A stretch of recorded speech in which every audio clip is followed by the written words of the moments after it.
마가복음 7장 24절부터 30절까지의 말씀을 저와 한 절씩 교독하시겠습니다. 예수께서 일어나사 거기를 떠나 두로 지방으로 가서 한 집에 들어가 아무도 모르게 하시려 하나 숨길 수가 없더라.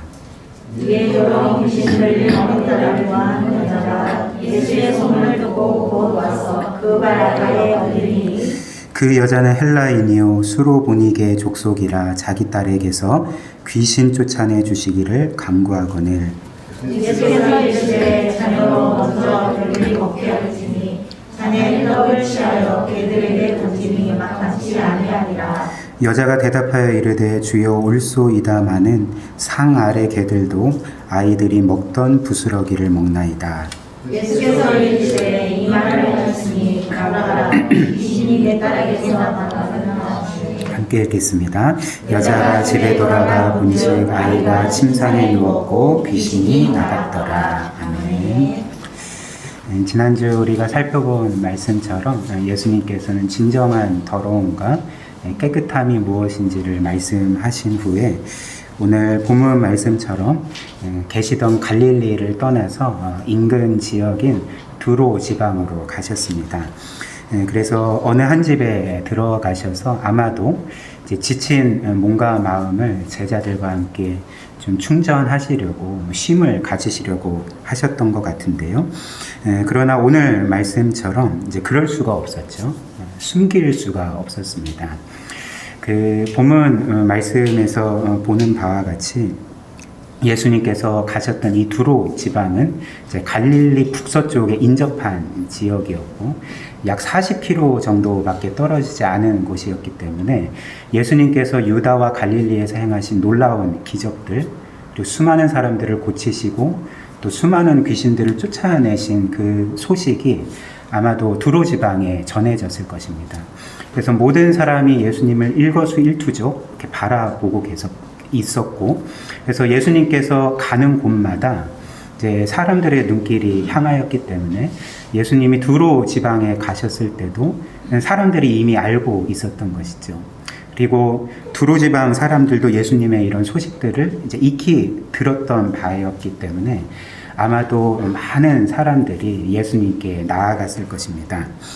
이런 상황에서 오늘 본문 말씀처럼 이제 그 지역의 한 여인도 이제 예수님에 대한 소식을 듣고 이제 그 집에 찾아갔던 것이죠. 그래서 예수님께 나아가 그분의 발 앞에 이제 무릎 꿇고 엎드려서 예수님께 도움을 청했던 것입니다. 이 여인은 어떤 여인이었을까요? 성경 26절이 우리에게 알려주는 것처럼 일단 이 여인은 유대인이 아니었습니다. 본문이 우리에게 알려주는 것처럼 수로보니게 족속이고 수로보니게는 지금의 요르단 지역입니다. 그래서 이방 지역의 여인이었고 또 헬라인이었다고 말하는데 이는 그 여자가 그리스인이라는 말이 아니라 이제 그 당시 공통 언어였던 헬라어를 그리스어를 쓰는 사람이었음을 알려주는 그런 말입니다. 그리고 동일한 사건을 기록한 것이 마태복음 15장인데 이 말씀을 보면 이 여인을 가나안 여인이라고 부르거든요. 왜냐하면 유대인들 입장에서는 그 요르단 지역인 그 두로 지역에서 살던 여인이었고 과거에는 그곳이 바로 가나안 민족이 살던 지역이었기 때문에 이제 유대인들 입장에서 이 여인이 가나안 여인으로 이방인으로 여겨졌던 것입니다. 즉 유대인 입장에서 이 여자는 이제 부정한 자였죠. 우리가 지난 말씀에서 살펴본 것처럼 유대인들은 이방인을 이제 부정한 자로 여겼고 그 이방인과 접촉을 하면 자신들도 이제 부정하게 된다고 생각하지 않았습니까? 그래서 이들을 극도로 접하거나 만나기를 꺼렸고 혹시나 접한다면 이제 깨끗하게 손을 씻음으로써 나는 정결하다 그렇게 선언을 했던 것이죠. 그리고 심하게는 이들을 이제 개들로 여겼습니다. 더러운 개들로 이제 여길 만큼 싫어하고 그리고 하대하고 그리고 증오했던 것입니다. 그런데 이 여자가 이방인으로서 유대인인 이 예수님께 무슨 문제로 찾아왔을까요? 오늘 본문 말씀, 특별히 25절 말씀처럼 이 여인이 큰 고통을 겪고 있었는데 이제 자기로 인한 고통이 아닌 자기 딸로 인한 고통을 겪고 있었습니다. 왜냐하면 그 딸이 이제 귀신에 사로잡혀 있었기 때문에 그런 것이죠. 특별히 동일한 사건을 기록한 마태복음 15장 22절을 보면 이 여자가 이렇게 말하는 거죠. 내 딸이 귀신에게 심하게 사로잡혔습니다. 라고 이제 말을 했는데, 그래서 이 딸의 상태가 그런 가벼운 정도가 아니라 굉장히 심각한 상태였음을 보여주는 말씀인 것이죠. 만약 우리의 아들과 딸이 큰 병에 걸려서 고통을 당한다면 부모로서 얼마나 괴롭고 마음이 아프고 슬프겠습니까? 그러나 아들이나 딸이 병에 걸려서 고생을 한다 할지라도 여전히 그 아들과 딸은 그 아들과 딸의 의식을 갖고 있고 인격을 갖고 있는 것 아닙니까? 얼마든지 대화할 수 있고 교제할 수 있는 것 아닙니까? 그러나 만약에 아들이나 딸이 병에 걸린 것이 아니라 이제 귀신에 걸렸다고, 귀신에 사로잡혔다고 생각을 해보십시오. 그럼 곧바로 우리의 자녀는 그의 인격이 아니라 이제 귀신의 인격으로 바뀌어 버려서 정말 우리를 너무나도 당혹스럽고 너무나도 비참하게 만들 것입니다. 그래서 갑자기 그 의식이 그 더러운 귀신의 의식으로 바뀌어서 몸을 뒤틀고 그리고 자신의 몸을 자해하고 그리고 악한 욕과 저주와 행동들을 하면서 이제 남을 해하려고 하고 그러다가 지쳐서 쓰러져 버린다면 부모로서 얼마나 참담하겠습니까? 절망뿐인 것이죠. 그러니까 이 여인이 이제 그런 고통을 당하고 있었던 것입니다. 그래서 이 여인은 예수님 발 앞에 엎드려서 주님, 저의 딸이 더러운 귀신에 사로잡혔습니다. 심하게 사로잡혔습니다. 저의 딸을 구원해 주십시오라고 이제 간청을 했던 것이죠. 그리고 마태복음 15장을 보면 이 본문 말씀에 나타나지 않은 이제 다른 또 여인의 모습을 우리에게 알려주고 있는데요. 이 여인이 예수님을 향해 울부짖었다, 계속 울부짖었다라고 기록을 하고 있는 것이죠.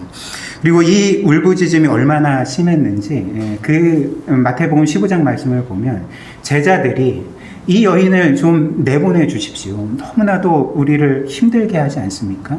이 여인을 좀 쫓아내 주십시오라고 이제 간청할 정도로 계속 이제 울부짖으며 제 딸을 구원해 주십시오라고 간청을 했던 것입니다. 그렇다면 이런 상황에서 이제 우리가 기대할 수 있는, 충분히 기대할 수 있는 예수님의 다음 행동이 무엇일까요? 딸아, 너무나도 고통스러워하는구나. 내가 너와 너의 딸을 긍휼히 여긴다. 내가 너의 딸을 구원해 주마라고 말씀하시며 그 딸을 구원해 주는 것을 우리 모두가 기대하는 것이 아닙니까? 그러나 놀랍게도 우리는 이 사건에서 복음서 전체에서는 결코 볼 수 없었던 예수님의 우리가 예측하지 못한 모습을, 너무나도 낯선 모습을 보게 되는 것이죠. 그 모습이 무엇일까요? 이 예수님은 지금 이 여인을 냉담하게 대하고 계시는 것이죠. 지금 자신을 향해 그렇게 울부짖는, 내 딸을 구원해 주십시오라고 부르짖는 이 여인을 본체 만체하시고 냉담하게 대하시고 아무 말씀도 하고 있지 않으신 것입니다. 그러다가 결국 한 말씀을 하셨는데 27절 말씀입니다. 예수께서 이르시되 자녀로 먼저 배불리 먹게 할지니 자녀의 떡을 취하여 개들에게 던짐이 마땅치 아니하리라, 이런 말씀을 하셨던 것이죠. 예수님의 이 말씀의 의미가 무엇일까요? 마태복음 15장 말씀을 보면 예수님의 이 말씀의 의미를 이제 밝혀주는 하나의 말씀이 또 나오는데요. 그 예수님께서 이 말씀, 자녀의 떡을 취하여 개들에게 줌이 마땅치 아니하다라는 말씀을 하기 이전에 이제 한 말씀을 하셨는데 이런 말씀입니다. 나는 이스라엘의 집에 잃어버린 양 외에는 다른 데로 보내심을 받지 아니하였노라, 이렇게 말씀하시면서 자녀의 떡을 취하여 개들에게 줌이 합당치 않다라고 말씀을 하셨던 것이죠. 그다음에 이 말씀은 무슨 말씀일까요? 어떤 것을 의미하는 말씀일까요? 이 예수님의 말씀은 이제 하나님의 구원 계획에 있어서 그 구원하고 복음을 전하는 대상의 순서를 말씀하시는 것입니다.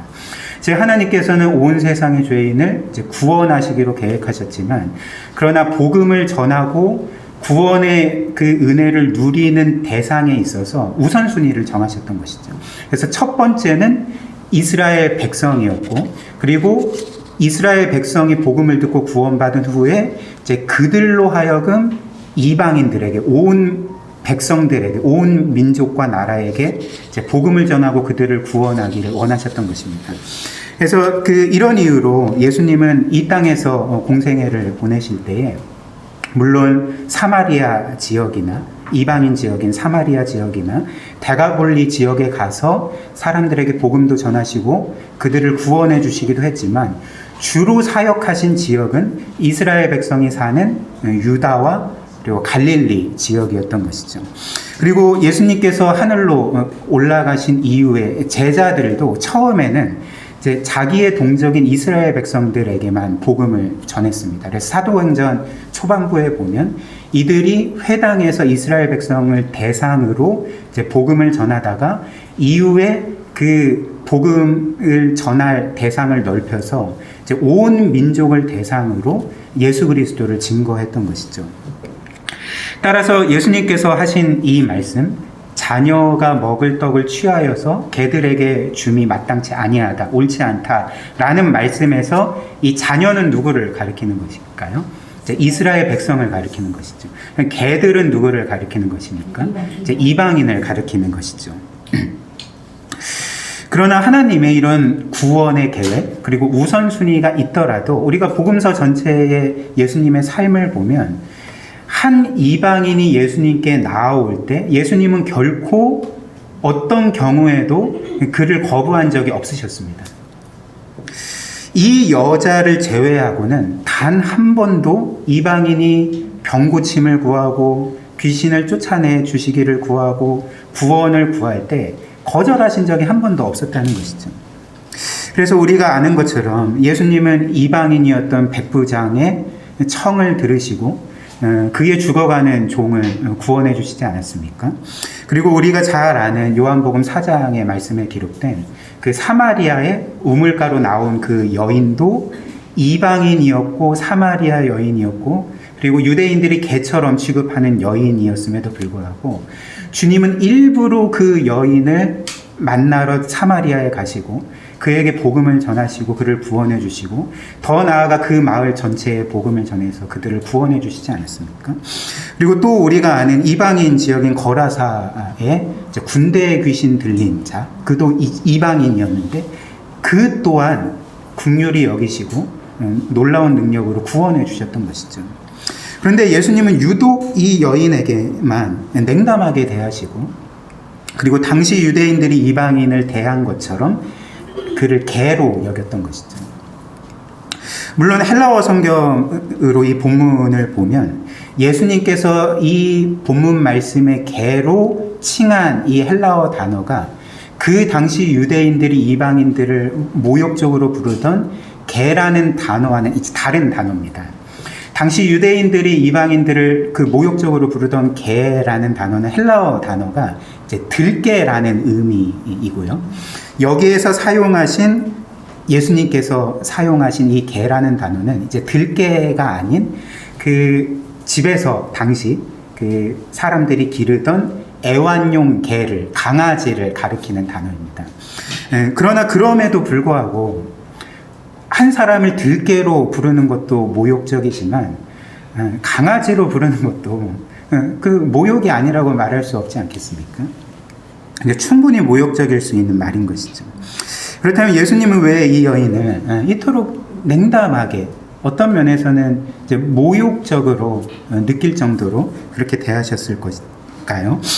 당시 유대인들이 하던 것처럼 예수님께서 이방인들을 부정한 자로 여기셨기 때문에 이를 그렇게 냉담하게 대하시고 내쫓으시려고 하셨던 것입니까? 그렇지 않죠. 왜냐하면 직전 사건, 우리가 지난주에 함께 살펴본 말씀에서 예수님은 그 당시 유대인들을 부정한 자로 여기던 바리새인들의 그 생각을 꾸짖으시고 책망하셨기 때문에 그렇습니다. 그래서 예수님께서 그들에게 이렇게 말씀하시지 않았습니까? 너희가 더러워지는 것은 너희가 생각하기에 내가 이방인과 접촉했기 때문에 나는 더러워진다 생각을 하지만 결코 그렇지 않다. 너희를 더럽게 만드는 것은 이방인 때문이 아니라 너희 안에 있는 온갖 죄들이 너희를 더럽게 하는 거다라고 말씀하셨기 때문에 그 당시 시각처럼 이 이방인을 부정하게 여겼기 때문에 예수님이 그를 냉담하게 대하신 것이 아니라는 것이죠. 혹은 예수님께서 이 여자만은 사랑하시지 않았기 때문에 이렇게 냉담하게 대하셨을까요? 그렇지 않습니다. 오히려 우리가 이후에 볼 말씀과 같이 예수님은 이 여자를 사랑하셨기 때문에, 이상하게 들릴 수도 있겠지만 이 여자를 진심으로 사랑하셨기 때문에 처음에 그 여인을 냉담하게 대하셨다는 것이죠. 우리가 생각하기에 이 사랑이라는 것의 정의를 이렇게 내릴 수도 있지 않겠습니까? 사랑은 내가 사랑하는 대상에게 가장 좋은 것을 주는 것, 이게 바로 사랑이지 않습니까? 이에 따라서 예수님도 그 여인을 사랑하셨을 때 그 여인에게 가장 좋은 것을 주시기를 원하셨다는 것이죠. 물론 여인이 당장 급한 것, 정말 당장 해결받아야 되는 것, 정말 주의 도우심으로 구원받아야 할 것은 그 딸이 귀신에 사로잡힌 것에서 구원받는 것이었지만, 그 문제 해결이 당면한 가장 큰 해결해야 될 문제였지만, 예수님이 보시기에는 그것도 문제이긴 하지만, 그것도 그에게 은혜를 베풀어서 돕고 구원해야 될 바였지만, 예수님은 이 여인에게 더 큰 것을 주시기를 원하셨다는 것입니다. 가장 좋은 것을 주시기를 원하셨다는 것이죠. 그것이 무엇일까요? 본문 말씀에서 보는 것처럼 예수님은 이 여인에게서 그렇게 진정한 믿음, 놀라운 믿음을 이끌어내시고자 하셨던 것입니다. 따라서 예수님이 이 여인을 냉대하셨던 것은 그에게서 이런 진실한 믿음, 큰 믿음을 이끌어내기 위한 일종의 테스트였다는 것이죠. 그래서 예수님은 이 참 믿음을 그 여인으로 하여금 끌어내기를 원하셨고, 그 여인으로 하여금 경험하게 하기를 원하셨다는 것입니다. 왜냐하면 주님께서 우리에게 주시는 이 문제 해결은 사실 우리의 당면한 그 문제로 말미암는 고통에서 구원해 줄 뿐이지만, 주님께서 우리에게 주시는 참다운 믿음은 우리를 영원한 고통으로부터 구원해 주는 것이고, 또 우리를 영원히 복되게 영광스럽게 하는 하나님의 선물이기 때문에 예수님이 궁극적으로 이 여인에게 이런 믿음을 주시고자 했기 때문에, 이 믿음을 경험하게 하기를 원하셨기 때문에 이제 이런 어떤 면에서는 가혹한 테스트를 거치게 하셨던 것이죠. 이처럼 주님은 우리의 문제 해결도 중요하게 여기시는 분이시지만, 주님이 가장 중요하게 여기시는 것은 사실 우리의 믿음이라는 것입니다. 따라서 우리 인생을 향한 주님의 궁극적인 목적은 우리 인생의 여러 가지 문제들을 해결하여 그것으로부터 해방시켜 주시는 것이 예수님의 궁극적인 목적이 아니라, 그 여러 많은 목적들이 전혀 없는 평탄한 삶을 살게 하시는 것이 주님의 궁극적인 목적이 아니라, 도리어 그 많은 문제들 가운데서도 우리가 더욱더 주님을 바라보는 것, 주님을 의지하는 것, 그리고 과거에 없었던 참다운 정말 절대 의존하는 믿음으로 주님을 붙드는 것을 주님은 우리의 인생의 가장 큰 목적으로 두시고, 그것을 따라 우리의 삶을 섭리해 가신다는 것이죠. 이렇게 주님은 우리에게 믿음을 보기를 원하시는 분이십니다. 그래서 이런 이유로 주님은 때때로 우리의 삶에 여러 많은 문제들을 허용하시는 것이죠. 우리의 고난과 아픔과 질병과 혹은 관계의 깨어짐들을 그분의 주권적인 섭리 안에서 이제 허용해 가십니다. 그래서 이 모든 것들을 통하여서 과거에는 우리 자신이 우리의 영혼에 전혀 관심이 없고 생각지 않고 오히려 이 땅의 필요만, 그리고 이 땅에서 누리는 기쁨과 만족에만 집중하는 삶이었는데, 하나님께서는 우리의 시선을 이 땅의 것으로부터 우리의 영혼으로 옮기시고, 그리고 하늘의 영광스러운 영원한 것들로 옮기시는 작업들을 하신다는 것이죠. 예를 들면 저는 지금까지 사역을 해오면서 많은 성도들을 만나 교제하고 또 그분들의 신앙 스토리를 듣는 그런 특권을 많이 누리게 되었습니다. 그런데 그들이 인생의 어느 순간에 예수 그리스도를 믿는 그런 이야기 가운데 공통점이 있습니다. 그 공통점이 무엇이냐면 하나같이 아무 문제 없이 평탄한 가운데 주님을 만나게 되고 믿게 되고 주님의 사랑을 깊이 경험하게 된 것이 아니라 정말 공통적으로 그분들이 경험한 바는 고난 가운데, 아픔 가운데, 인생의 여러 가지 많은 위기와 문제들 가운데 그들의 영혼이 일깨워지고 과거에는 전혀 생각지도 않고 관심도 없었던 그 하나님을 바라보게 되고 그리고 자신의 이 위기 가운데 문제 해결을 위해 하나님께 간절하게 기도하다가 그리스도를 믿고 영혼의 구원을 얻고 그리고 하나님의 사랑을 경험하게 되었다는 것을 많은 성도분들로부터 듣게 되었습니다. 어떤 면에서 우리 인생에 문제가 없다면 사실 하나님을 믿을 필요가 없는 것이죠.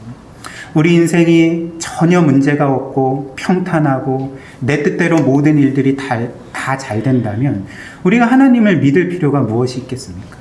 그리고 하나님을 의지할 필요가 무엇이 있겠고 하나님의 은혜가 무슨 필요로 우리에게 다가오겠습니까? 제가 주중에 어떤 책을 읽다가 그 목회자에게 주는 책인데 그 윌버 체프만이라는 분이 그 목사에게 발생하는 장애물에 대해서 이렇게 말씀하시는 것을 읽고 저는 개인적으로 큰 은혜를 받았습니다. 무슨 말씀을 하셨냐면 시련이 많고 짐이 무겁고 눈물이 앞을 가리고 마음은 찢어질 때 대개 목사는 효과적인 설교가 가능함을 경험하게 된다. 이런 말씀을 하시더라고요. 그래서 내 설교가 지금까지 효과적이지 않았던 이유가 나에게 고난이 없어서 그런 거구나를 이제 깨닫게 되었는데 이제 그렇다고 우리 목사님 더 좀 괴롭혀야 되겠구나 이런 생각은 하지 마세요. 그 무슨 말입니까? 이건 꼭 목사에게만 해당되는 말이 아닌 것이죠. 그러니까 우리 모두에게 해당되는 말이 아닙니까?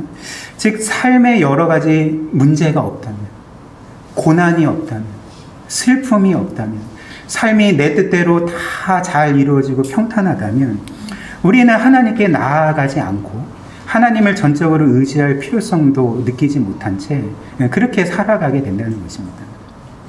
그러니까 간절하게 은혜를 구할 수 없는 사람으로서 그렇게 살아가게 된다는 것이죠. 그래서 이 여인은 어떻게 되었을까요? 이후에 우리가 말씀에서 보는 것처럼 이 여인은 결국은 그 예수 그리스도의 테스트를 통과하게 되는 거죠. 끝까지 예수님을 믿게 되었고, 그래서 동일한 사건을 기록한 마태복음 15장 28절을 보면 주님은 결국 이 여인을 향해 너무나도 놀랍고 이 여인에게 영광이 되는 선언을 하시는 것이죠. 너의 믿음이 크도다. 내가 너의 청을 들어 너의 딸을 구원해 주겠다라고 이제 말씀을 해주셨던 것입니다. 사실 주님께서 이 여인에게 하신 이 말, 너의 믿음이 크도다, 이 말이 제가 복음서를 찾아보니까 이런 유의 말씀을 하신 적이 거의 없더라고요. 예수님께서 너의 믿음이 크도다, 너의 믿음이 참으로 훌륭하구나, 이런 말씀을 하신 적이 한 경우를 제외하고는 거의 없습니다. 그리고 대부분의 경우는 너희 믿음이 왜 그렇게 작느냐, 왜 이렇게 믿지 못하느냐 하며 책망하시는 내용들이 많은 것이죠. 그 한 경우가 어떤 경우냐면 마태복음 8장에 기록된 그 이방인이었던 백부장의 믿음. 그래서 제가 주님을 저의 집에 모실 만한 자격이 없습니다. 다만 말씀만 하십시오. 그렇게 하면 제 종이 나을 것입니다. 그러니까 이 말을 들으시고 그를 향해서 내가 이스라엘 백성 중에 이만한 믿음을 보지 못하였도다, 이렇게 말씀하시지 않았습니까? 그러니까 이것 외에 예수님이 어떤 사람을 향해서 너의 믿음이 크도다라고 말씀하신 적이 없다는 것이죠. 이는 무엇을 보여줄까요? 예수님이 그 테스트를 통하여 이끌어낸 그 여인의 믿음이 어떤 면에서 성경에 기록될 만큼 모든 성도들을 향한, 우리 모두를 향한 믿음의 본이 되었다는 것이죠. 주님께서 믿음의 모델로서 그 여인의 믿음을 영광스럽게 세워주셨다는 것입니다.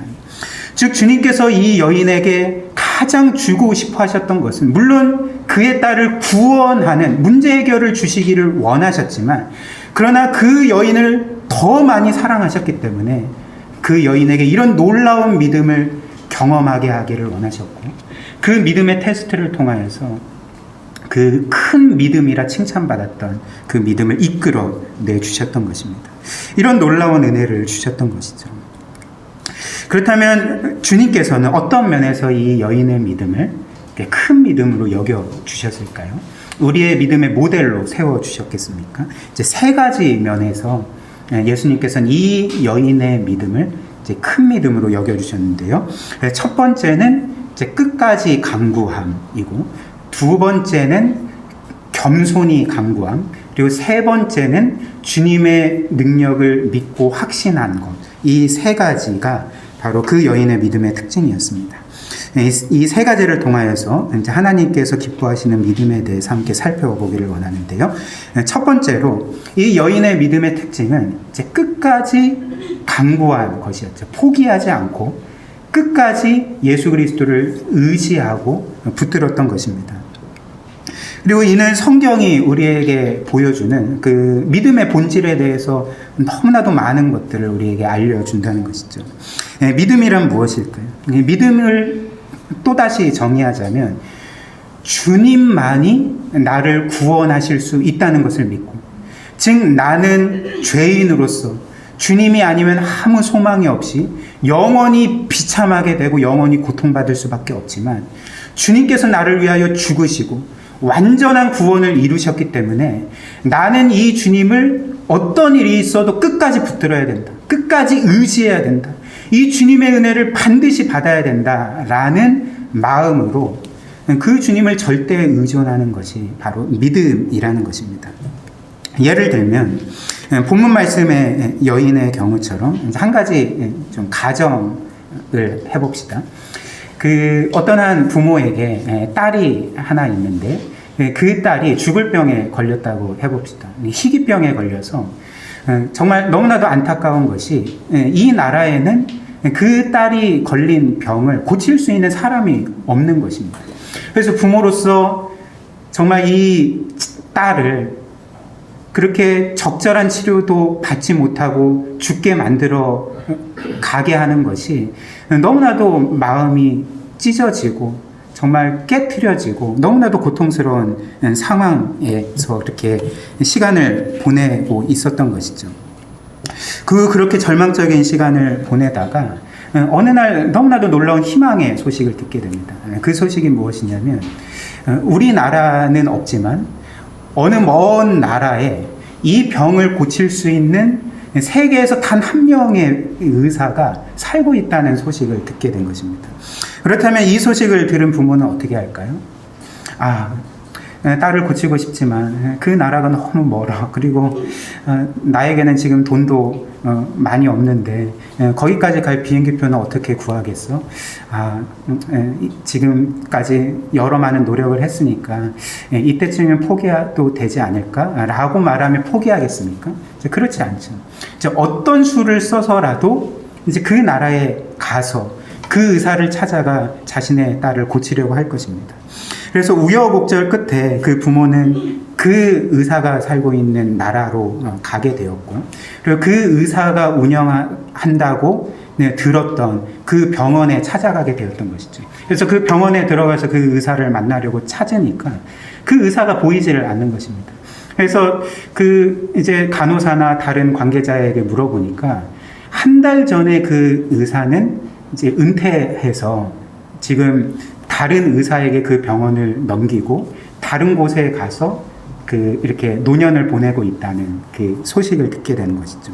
그래서 이제 곧바로 이제 그 의사가 살고 있는 집으로 가서 이렇게 이제 간청하는 것이죠. 내 딸이 이런 병에 걸렸는데 당신만이 이 병을 고칠 수 있다고 들었습니다.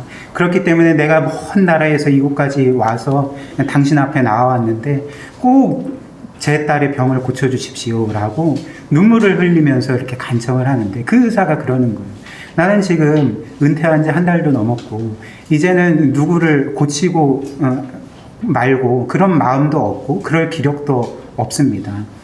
안타깝지만 돌아가십시오라고 이렇게 말을 했을 때 그 부모는 어떻게 하겠습니까?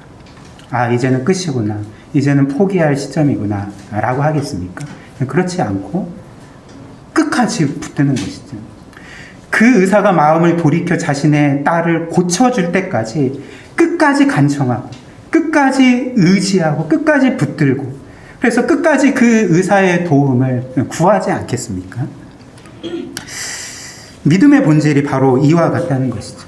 우리는 죄로 인하여서 죽을 수밖에 없고, 우리는 정말 우리 스스로는 영원히 멸망할 수밖에 없지만 그리스도께서 우리를 위하여 죽으셨다는 것, 그 완전한 대속의 은혜에 의해서 그분의 은혜로 말미암아 누구든지 구원과 영생을 얻고 하나님의 자녀가 된다는 것을 믿고 확신한다면 그 주님을 끝까지 의지하게 되는 것이죠. 그리고 구원뿐만 아니라 이 세상에서 우리가 겪는 여러 많은 문제들도 마찬가지 아니겠습니까? 우리의 삶의 문제를 하나님만이 해결해 주실 수 있다는 것, 그리고 이 세상과 우리의 삶이 하나님의 주권 아래 있고 그분의 뜻 아래 있다는 것을 그가 믿고 확신할 때에 정말 자신의 구원뿐만 아니라 자신의 인생의 문제를 위해서도 그 하나님을 끝까지 의지하는 것, 그 예수 그리스도를 절대적으로 붙들고 의지하고 긍휼과 그분의 사랑과 도우심을 구하는 것이 바로 성경이 우리에게 말하는 참된 믿음이자 이 여인의 믿음이었다는 것이죠. 그리고 두 번째로 여인의 믿음의 특징은 주님 앞에 겸비함으로 구하는 것이었습니다. 그러니까 끝까지 구할 뿐만 아니라 겸비함으로써 간구했던 것이죠.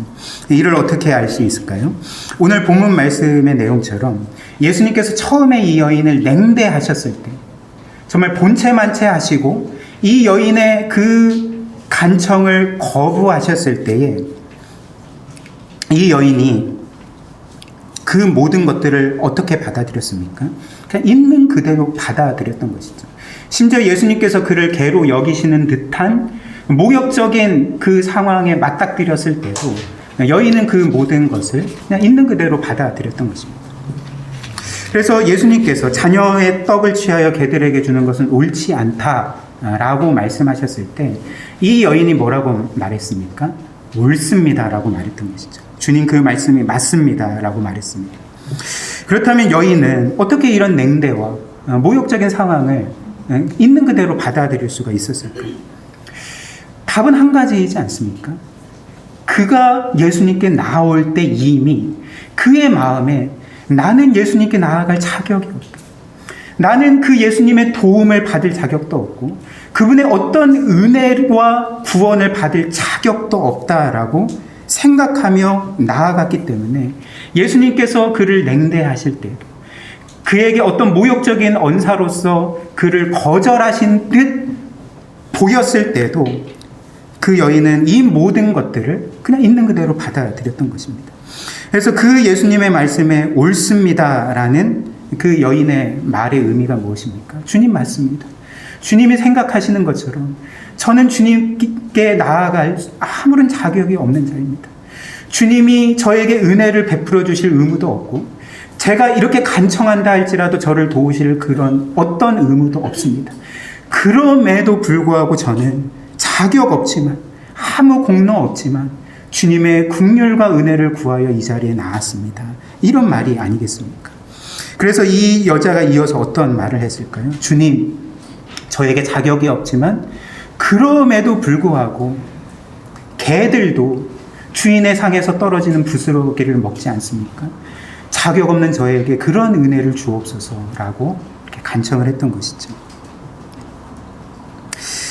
최근에 제가 이제 내년에 저희도 대통령 선거가 있지 않습니까? 이제 대선 예비 기간인데 요즘 들어서 이제 한두 명씩 대선 주자들이 이제 그 대선 출마 선언을 하고 있습니다. 그래서 저도 TV에서 몇몇 분들의 대선 출마 내용을 이제 듣게 되었는데 이렇게 좀 주의 깊게 들으니까 괜히 제가 좀 이렇게 낯뜨거워지더라고요. 괜히 좀 이렇게 부끄러워지고 좀 민망했습니다. 왜냐하면 제가 한 분 한 분의 대선 출마 선언을 이렇게 좀 곰곰이 이렇게 들어보니까 모든 분들의 대선 출마 선언 내용을 이제 한마디로 요약하면 이렇더라고요.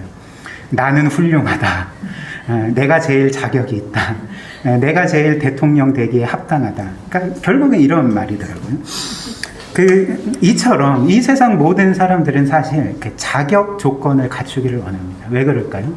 이 세상에서는 이제 자격이 있어야지만 자기가 원하는 것을 이룰 수 있고 얻을 수 있고 자기가 원하는 대우를 받을 수 있기 때문에 그렇죠.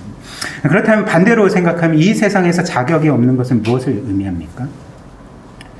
그가 실패자라는 것을 의미하는 것이죠. 그가 낙오자라는 것을 의미하는 것이죠.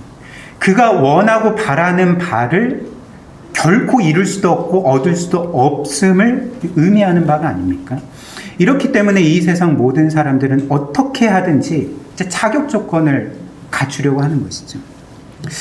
그러나 하나님 앞에서는 어떻습니까? 그렇지 않습니다. 하나님께 은혜를 받을 수 있는 자격 조건은 사실 이 세상에서 사람들이 얻고자 하는 자격 조건과는 완전히 다른 것이죠. 성경이 말하는 하나님께 은혜를 받을 수 있는, 구원을 받을 수 있는 유일한 자격 조건이 무엇입니까? 역설적이게도 하나님께 은혜를 받을 수 있는 자격 조건은 자격이 없는 것이죠.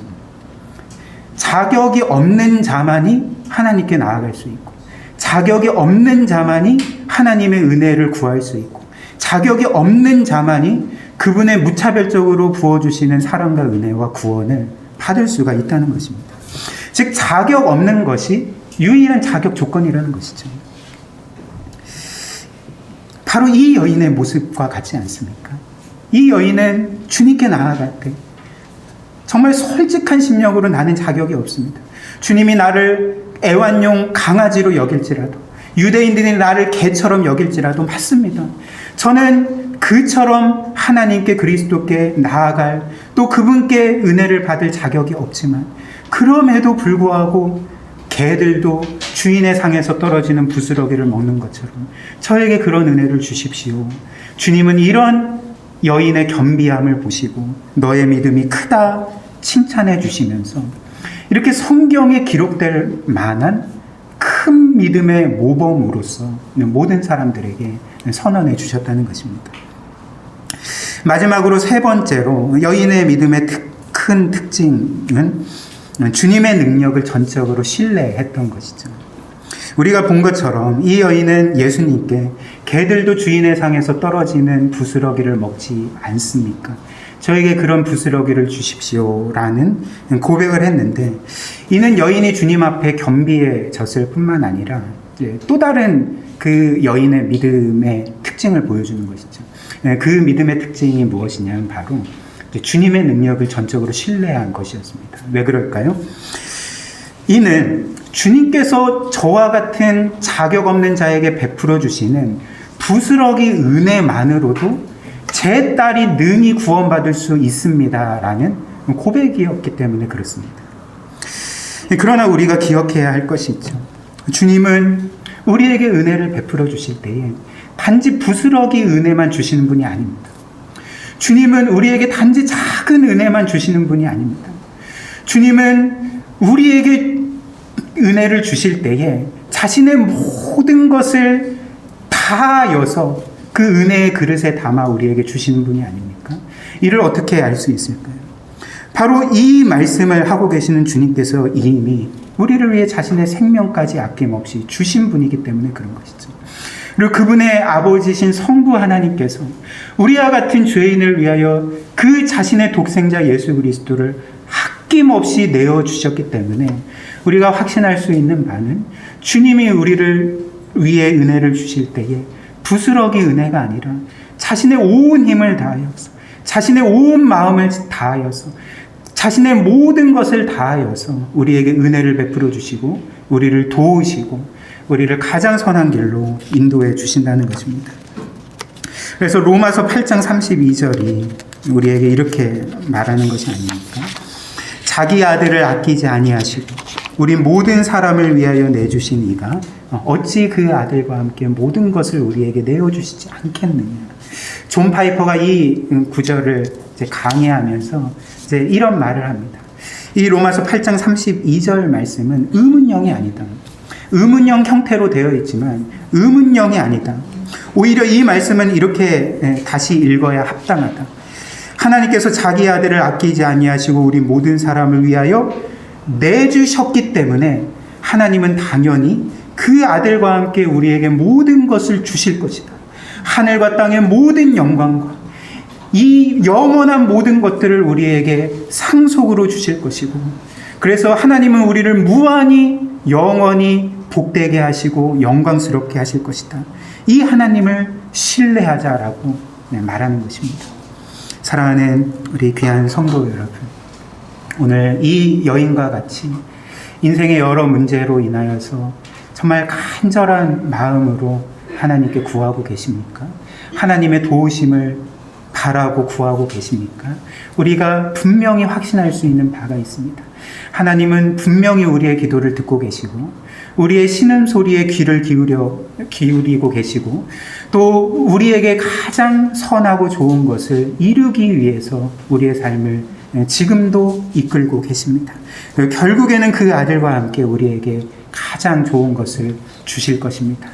이 하나님의 사랑을 기억하고 또 우리에게 주신 약속을 의지하면서 끝까지 겸비하게 주님의 능력을 확신하여서 늘 기도의 자리로 나아가는 우리 모두가 되기를 주님의 이름으로 축복합니다.